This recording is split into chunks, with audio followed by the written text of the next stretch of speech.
akidahnya Imam Abu Hatim Ar-Razi dan Abu Zur'ah Ar-Razi rahimahumullah ta'ala. Kita sampai pada pembahasan yang ke-9, halaman 12, yaitu tentang mizan atau timbangan pada hari kiamat nanti. Jadi ada hari di mana semua amal akan ditimbang,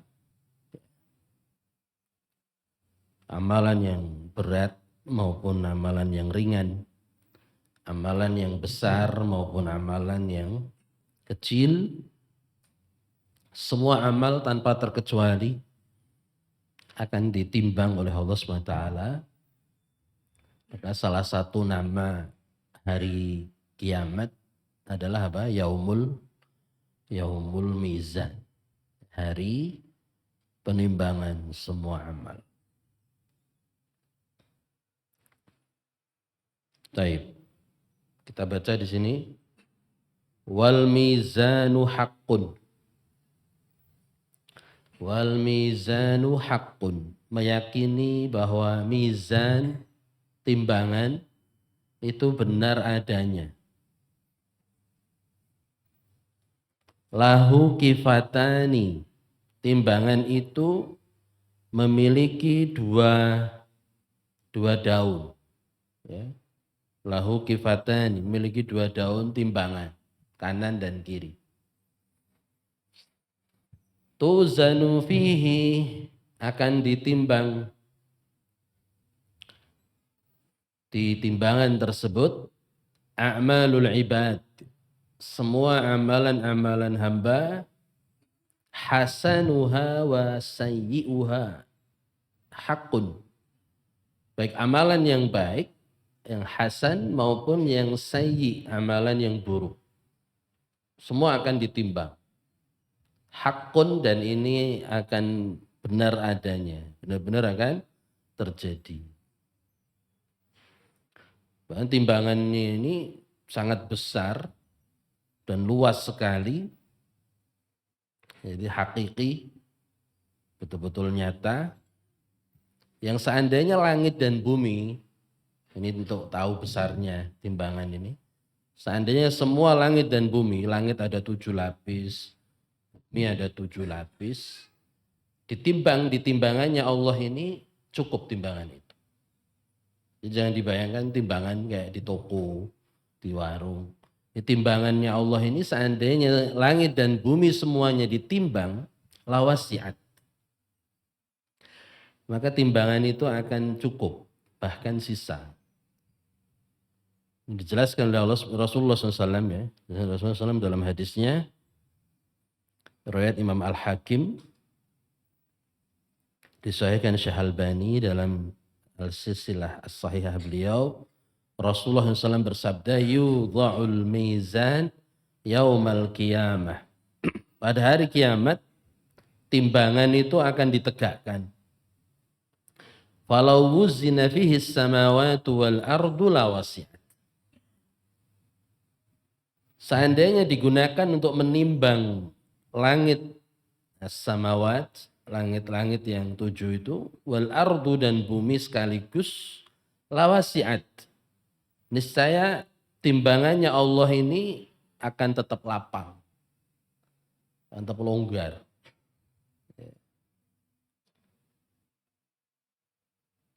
Jadi besar dan sangat luas sekali timbangannya.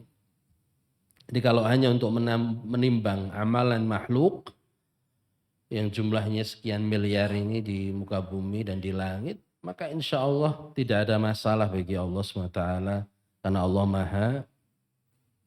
maha mampu atas segala sesuatu. Jadi banyak yang tidak mempercayai tentang akidah ini. Jadi sebagian kaum muslimin tidak percaya adanya timbangan di hari kiamat. Karena bagaimana amal mau ditimbang? Amal itu kan abstrak katanya. Bagaimana bisa ditimbang? Gak konkret. Ini kata mereka.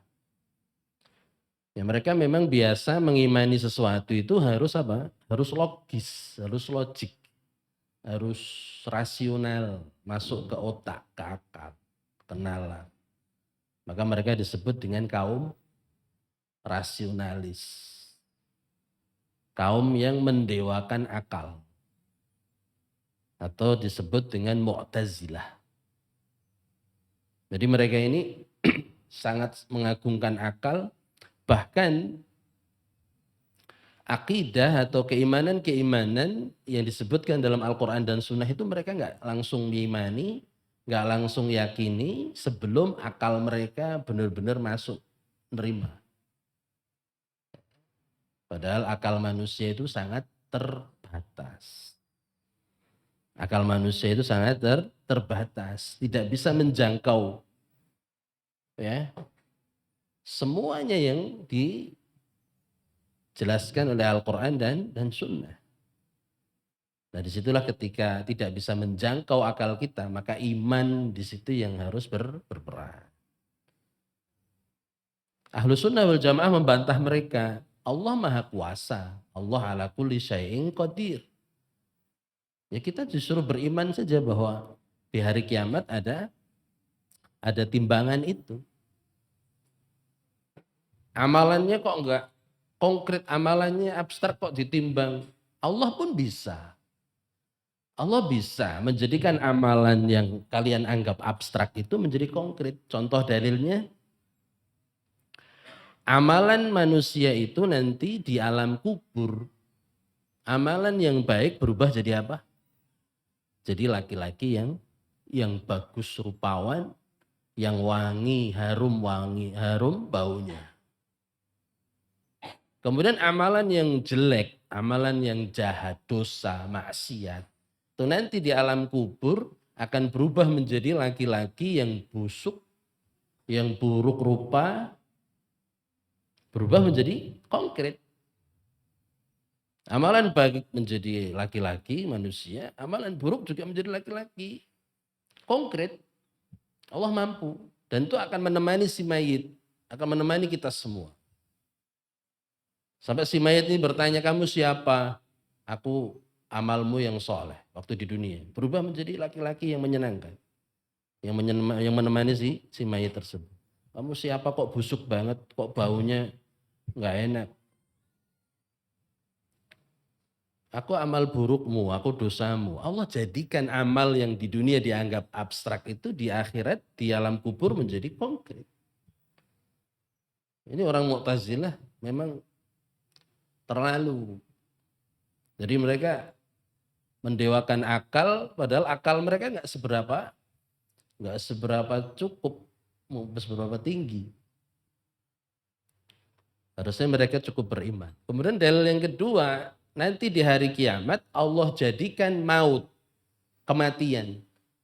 Kematian kan nggak kelihatan ya. Gimana bentuk kematian? Ada hadis yang sahih menjelaskan bahwa kematian itu dirubah oleh Allah SWT menjadi apa? Sesosok gibas. Kambing. Sesosok gibas atau kambing. Kemudian gibas itu disembelih sama Allah SWT. Kemudian Allah katakan, wahai penghuni surga yang sudah masuk surga semua. Wahai penduduk neraka yang sudah masuk neraka semua. La mauta ba'da hada. Enggak ada kematian lagi setelah ini. Yang di neraka ya urip terus di neraka, disiksa terus. Yang di surga hidup selamanya enggak akan mati lagi. Kematian sudah disembelih Allah SWT.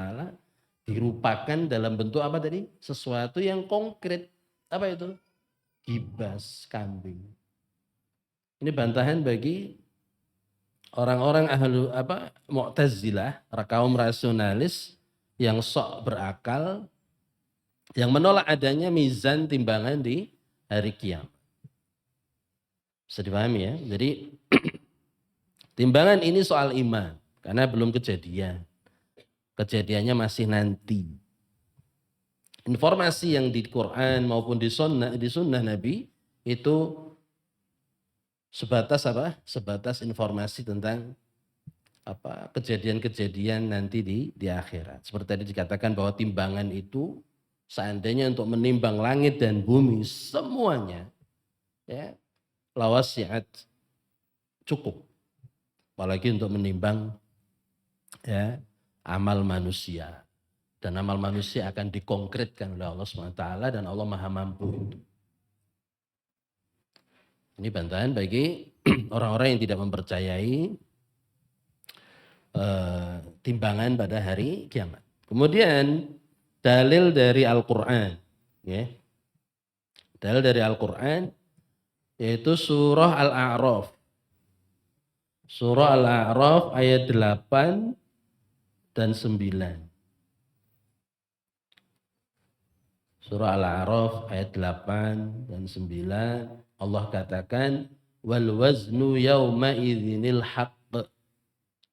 Timbangan pada hari kiamat nanti itu benar-benar hak. Apa hak? Benar-benar terjadi. Benar-benar terjadi. Faman saqulat mawazinu, siapa yang berat timbangannya, faulaika humul muflihun. Maka mereka adalah orang-orang yang beruntung. Nih, berat timbangan kebaikannya. Waman khaffat mawazinu, siapa yang ringan, yang jomplang timbangannya, yang kalah. Amal baiknya kalah sama amal buruknya. Faulaika alladzina khasiru anfusahum, mereka adalah orang-orang yang khasiru. Apa khasiru? Rugi. Bima kanu biayatina yadlimun. Atas apa yang telah mereka lakukan dengan ayat-ayat kami. Jadi dengan ayat-ayat kami mereka dulu yadlimun, mereka mendolimi. Ini surah Al-A'raf ayat 8 dan 9. Terus berikutnya surah Al-Mu'minun. Ya, dicatat anak-anak. Surah Al-Mu'minun 102 sampai 104. Al-Mu'minun 102 sampai 104. Allah mengatakan faman sakulat mawazinu. Siapa yang berat timbangannya, timbangan amal solehnya, amal kebaikannya, faulaika humul muflihun. Maka mereka adalah orang-orang yang beruntung. Waman khaffat mawazinuh faulaika alladzina khasiru anfusahum fi jahannama khalidun. Siapa yang ringan timbangannya, jadi jomplang, amal kebaikannya kalah sama amal keburukannya, maka mereka adalah orang-orang yang rugi dan mereka di dalam neraka jahanam kekal. Jadi mizan timbangan ini kan terjadi setelah hisab. Yaumul hisab. Hisab itu audit. Audit, tahu audit ya? Jadi teliti, proses audit itu ada dua, disebutkan dalam beberapa riwayat. Yang pertama, Allah temui hambanya satu persatu. Ini yang paling aman, nggak dibocorkan di hadapan orang-orang. Kemudian yang kedua nikos. Nikos itu disidang di hadapan semua makhluk. Ini yang nggak kita inginkan. Yang kita inginkan apa dalam doa kita? Allahumma hasibni hisabai yasir. Ya Allah, hisablah aku dengan hisab yang mudah, yang ringan. Ya hisab yang pertama tadi. Berdua sama Allah. Allah tunjukkan ini kamu lakukan enggak. Kita ngakui semua. Kamu lakukan ini, kamu dosa di jam ini, di rumah ini, kamu maksiat di tempat ini, di hari ini, kamu semuanya yang dicatat oleh malaikat itu dipaparkan di hadapan kita semua. Ini hisab yang ringan, berdua sama Allah. Allah ampuni semua. Gak ada yang gak diampuni. Yang parah itu yang nikos. Yang semua makhluk tahu, oh tiba ketok soleh, penampilannya ngaji, penampilannya ternyata begini. Ya itu dipermalukan di hadapan. Itu yang gak kita inginkan. Ya. Nah setelah diaudit, tersisihkan amal baik, amal buruk, baru ditimbang. Setelah ditimbang, baru ditentukan. Dia ini penduduk mana, surga atau neraka. Abot yang mana, berat yang mana. Ya, semuanya akan dihisab tanpa terkecuali. Senyume panjenengan semua di hadapan wajahnya saudara muslim itu gak ajeng ditimbang. Meseme jenengan, grepyake jenengan, supele jenengan kepada orang di hadapan manusia itu akan dihisab juga. Rasul mengatakan la tahkiranna minal ma'rufi syai'a. Jangan kamu ngeremehkan kebaikan itu sekecil apapun. Walau antalqa akhaka biwajhin thalik.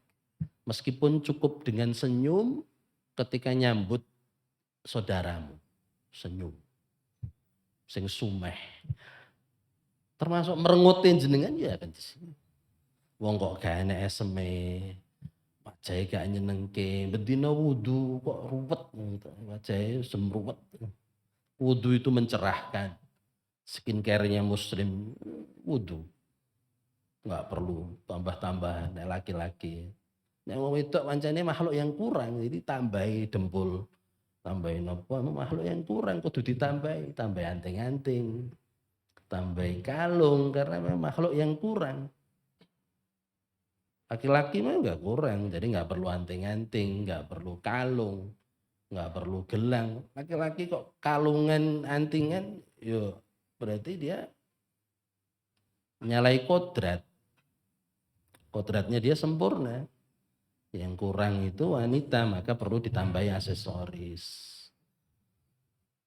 Perlu ada itu tadi. Wajah setiap hari wudu, setiap hari sholat, dia harus sumringah. Di sawang itu sejuk gitu. Menyenangkan. Jadi senyum kita ditimbang. Amalan sekecil apapun ditimbang. Ya. Maka banyakin senyum, tabassum muka liwajhi ahika sedekah. Hafalannya anak-anak MI, anak-anak TK, PAUD. Senyummu kepada saudaramu itu sedekah.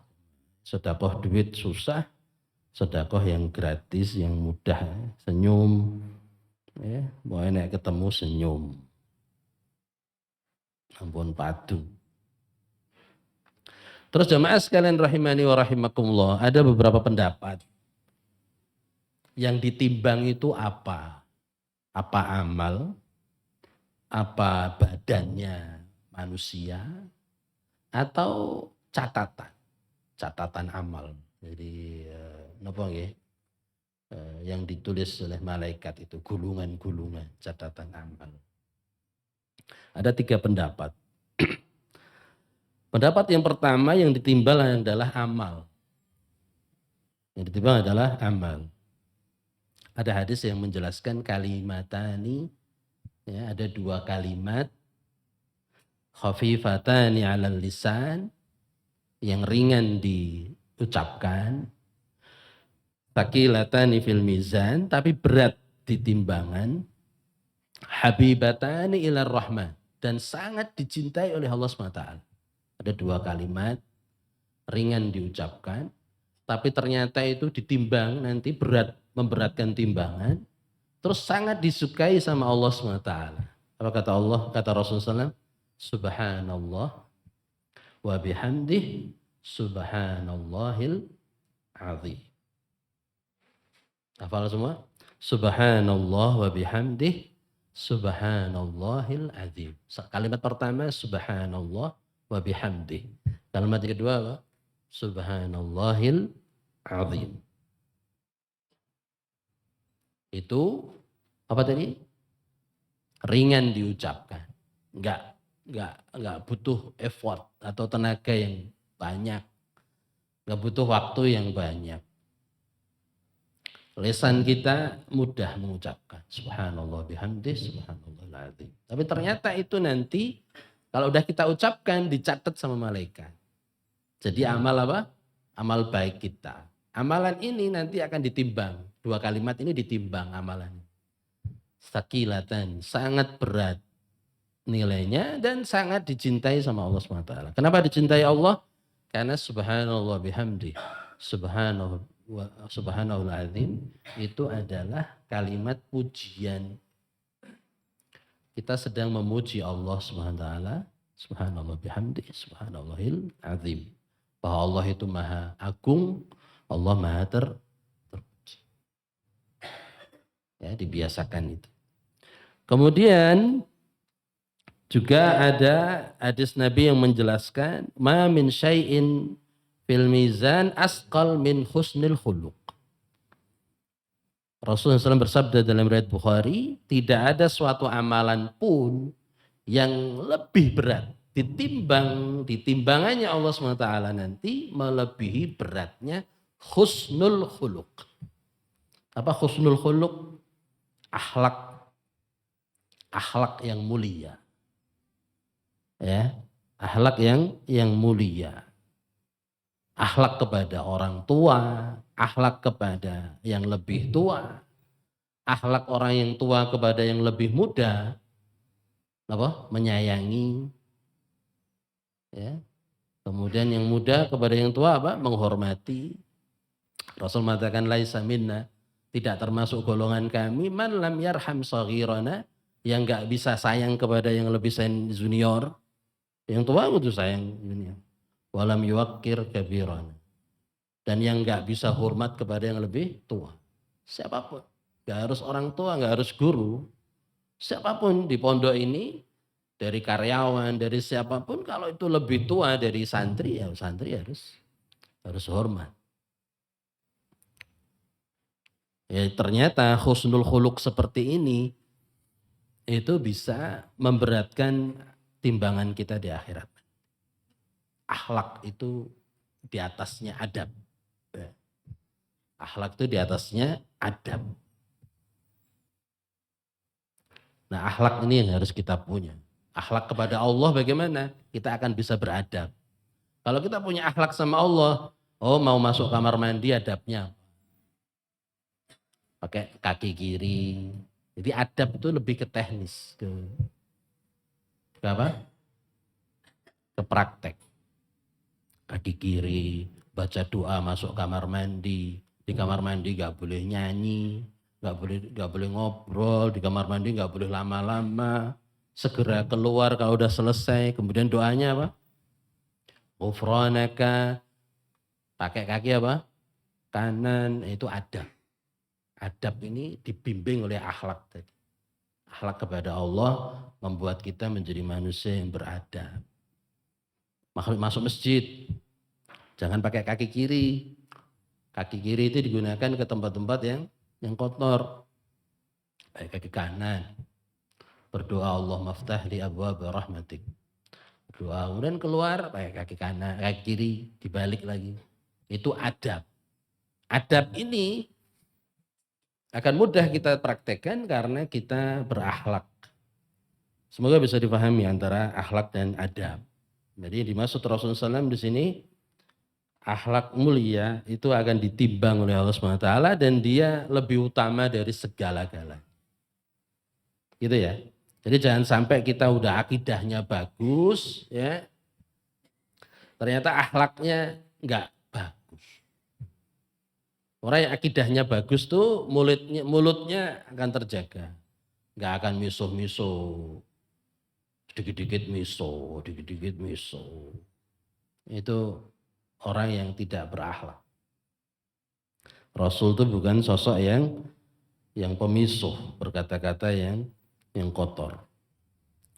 Baik, pendapat yang kedua yang ditimbang itu orangnya.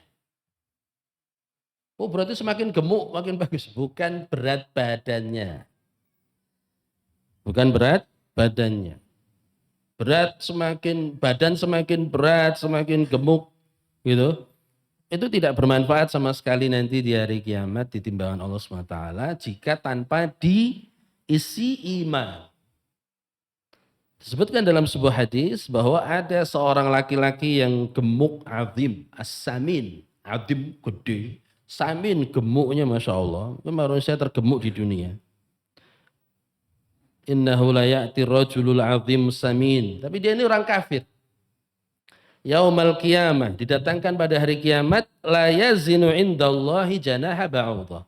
Tapi begitu ditimbang di mizannya Allah SWT ternyata tidak setara, tidak sebanding dengan satu sayap nyamuk. satu sebelah sayap nyamuk. Tahu nyamuk sekecil itu, sayapnya lebih kecil lagi. Sayap tuh lebih ringan lagi. Sesisi sebelah sayap nyamuk aja. Itu ternyata masih mengalahkan berat badannya laki-laki yang azim, as-samin, yang tidak ada keimanan sama sekali di dalam tubuh. Jadi yang bikin bernilai badan kita ini bukan jasad. Jasad ini tambah tua itu tambah keriput udah, tambah nggak menarik. Tambah tua 40 tahun ke atas, untune mulai goyang-goyang sedikit-sedikit, 50 tahun ompong. Kulit yang dulu kenceng udah mulai keriput. Mata yang tajam mulai redup, mulai nggak tajam lagi cahaya pandangnya. Telinganya nggak tengen lagi. Udah mulai budek-budek sebelah. Ini fisik, nggak ada harganya. Maka kalau fisik ini mati, nggak ada orang mau, gimana? Ada nggak? Saking cintanya sama suaminya, seorang istri menyimpan jasad suaminya, gitu. Ya, ini harus segera dikubur, harus segera ditanam di dalam tanah. Kalau enggak baunya itu, manusia itu ngungkuli bau makhluk manapun. Yang pernah saya baca. Ada binatang mati, ada manusia mati, ada hewan-hewan mati, ya kan? Tapi khusus bangkainya manusia itu bau busuknya melebihi makhluk yang lain. Saya pernah googling begini. Kenapa? Ya mungkin manusia ini pemakan segalanya. Ya, kabel dipangan, aspal dipangan, beras, masak pangan, ya, pasir dipangan. Segala macam manusia dimakan, saudaranya pun dimakan. Ya, manusia ini sangat busuk, maka harus dicari yang bikin bernilai badan kita ini apa? Bukan jasad nggak ada ruhnya, nggak jadi apa-apa. Nah, yang bikin berharga makhluk manusia ini ya adalah keimanan, ruhiyahnya, batiniyahnya, akidahnya. Ya, imannya kepada Allah ini bikin berharga. Ya.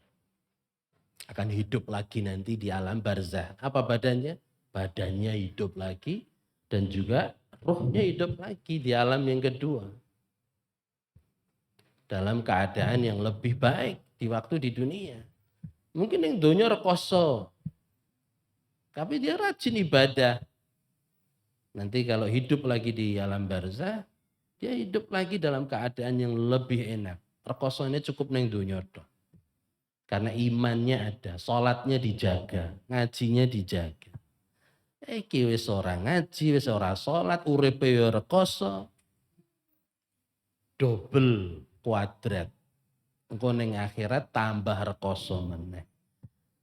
Mulane rekoso ning donya rapo. Ya Allah, kula tampi mboten napa-napa. Amrih mengke pripun napa gesang wonten alam kubur lebih sejahtera, lebih enak. Gak apa-apa. Ngaji rodok boyokan sithik, golek sendenen ngantuk sithik dimpet. Ya karena memang kita ingin enggak rekoso terus di dunia. Nyelak-nyelak ke wekdal, disempat-sempatkan waktunya untuk sangu akhirat itu tadi. Amrene apa? Urip ora pengen rekoso meneh. Rekosone wis ning donya tok wae. Ning donya rekoso enten batese. Iya mboten. Rekoso ning donya enten batese, gak mungkin wong rekoso terus. Sebagaimana orang gak mungkin bahagia terus. Pasti ada fasenya. Tapi nek pun alam barzah rekoso terus ra enek amal soleh sing iso dilampahi wis garing ngunduh. Nah, ini PR kita. Ini yang kedua, pendapat yang kedua apa yang ditimbang adalah badannya. Karena ada peristiwa yang disebutkan Rasulullah SAW bahwa ada laki-laki yang besar, yang sangat gemuk, dan dia ditimbang ternyata hasilnya tidak setara dengan sebelah sayap nyamuk. Karena apa? Laki-laki yang besar, yang gemuk tadi tidak ada iman, tidak ada amal sama sekali.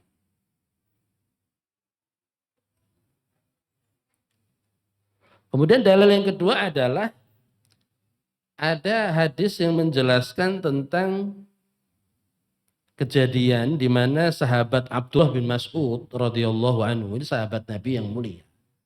Tapi sayangnya beliau punya fisik yang agak agak agak tidak sempurna, yaitu punya betis, kaki yang kecil.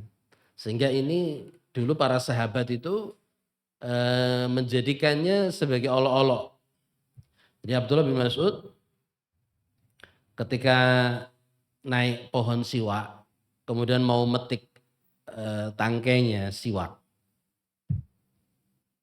kelihatan betisnya, kakinya yang kecil, terus para sahabat yang lain ini pada tertawa. Jadi guyok nih atau nertawain kakinya, betisnya Abdullah bin Mas'ud yang kecil tadi. Terus ketika Rasulullah SAW melihat ada sahabat kok lagi membuli atau ngolok-ngolok temennya, maka Rasul langsung memberi hiburan kepada Abdullah bin Mas'ud. Ini nggak boleh ngolok-ngolok fisik saudaranya atau fisik temennya. Rasul mengatakan dua kaki, dua betisnya Abdullah bin Mas'ud ini, kata Rasul, nanti kalau ditimbang di mizan, ditimbangannya Allah SWT, dia akan lebih berat nilainya dibandingkan gunung Uhud. Dibandingkan gunung Uhud. Jadi dua betis kaki setara dengan gunung Uhud berat. Ini hiburan Rasulullah SAW kepada Abdullah bin Mas'ud dan sekaligus teguran keras. Jangan suka ngolok-ngolok orang lain. Yang diolok-olok kadang lebih bagus dan bahkan lebih mulia. Itu tadi. Diolok-olok gitu ternyata dia nilainya nanti di mizan, di timbangannya Allah SWT, asqal min Uhud. Lebih berat daripada gunung Uhud. Jadi jangan menjelek-jelekkan orang, jangan ngolok-ngolok orang lain, kadang orang lain kadang lebih baik daripada kita. Ini bahaya. Ya. Ini dalil bahwa yang ditimbang itu fisik. Ya. Kemudian dalil yang terakhir, yang ketiga, pendapat yang ketiga adalah yang ditimbang itu lembaran catatan. Jadi gulungan catatan. Ini yang dipilih oleh Imam Al-Qurtubi rahimahullah dalam tafsirnya. Tapi nanti kita akan jelaskan. Jadi yang ditimbang adalah lembaran catatan. Dalilnya hadisnya panjang, hadis dalam riwayat Imam Bukhari, ya, Imam At-Tirmidzi juga, Imam Ibnu Majah dan yang lain-lainnya yang terkenal dengan hadis bitokoh, hadis kartu, hadis bitokoh. Jadi di dalam hadis itu disebutkan bahwa Allah Subhanahu wa Ta'ala mengumpulkan semua gulungan catatan hamba. Ada 99 gulungan, jadi 100 kurang 1. Kemudian dibawakan kepada hamba ini apa yang sudah kamu amalkan semua waktu di dunia. Iya. Ya, keburukannya semua, 99 catatan. 99 buku. Dan bayangkan. Kemudian Allah mengatakan, kamu punya alasan enggak? Wahai hambaku, kamu punya halaka udhrun, apakah kamu punya udur? Hamba ini mengatakan, enggak ada ya Allah. Udah. La ya Rabb, enggak ada. Sepasrah itu kita jamaah. Arep udur pripun dong, Allah lebih tahu. Wedine kowe ngapusi ya tadi lho.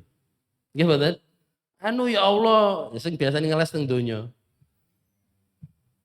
Ngerti ngelanggar lampu lalu lintas, mereka dan polisi. Ini kok jenek sing ngeles.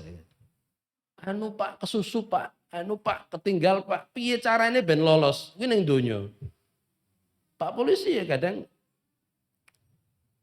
nggih pripun kapusan juga.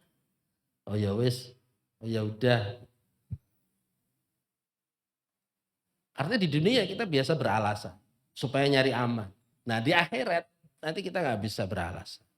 Gini ya Allah gini enggak. Karena Allah udah tahu semua. Mau beralasan apa? Takutnya nanti kadzabta, kamu bohong. Kamu tuh aslinya gini, kamu bohong. Kamu tuh aslinya gini kan gitu. Allah bertanya itu bukan Allah nggak tahu. Maka hamba pada waktu itu apa? Ya la ya Rob, udah nggak ada.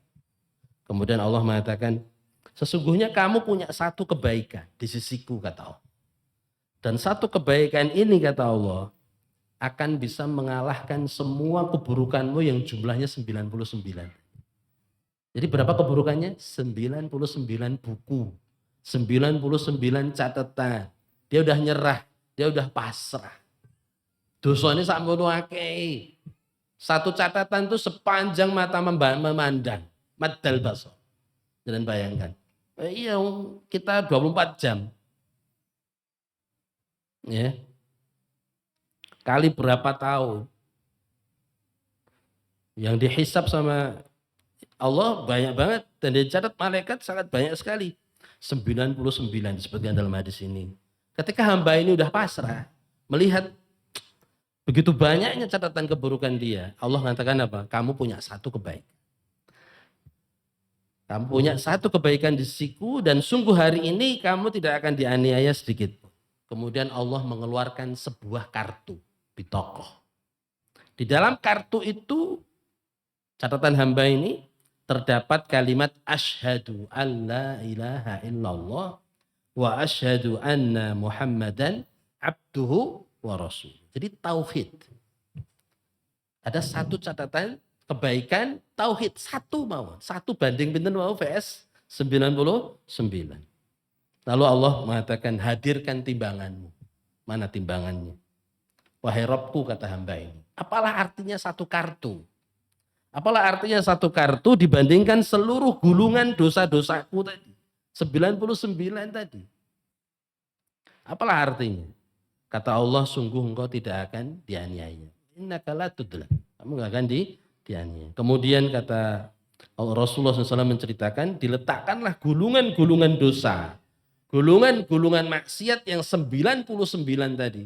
Yang satu gulungan itu panjangnya, jauhnya, sepanjang mata memandang, ditaruh dalam satu timbangan, kemudian bitokoh, satu kartu amal kebaikan yang berisi tauhid.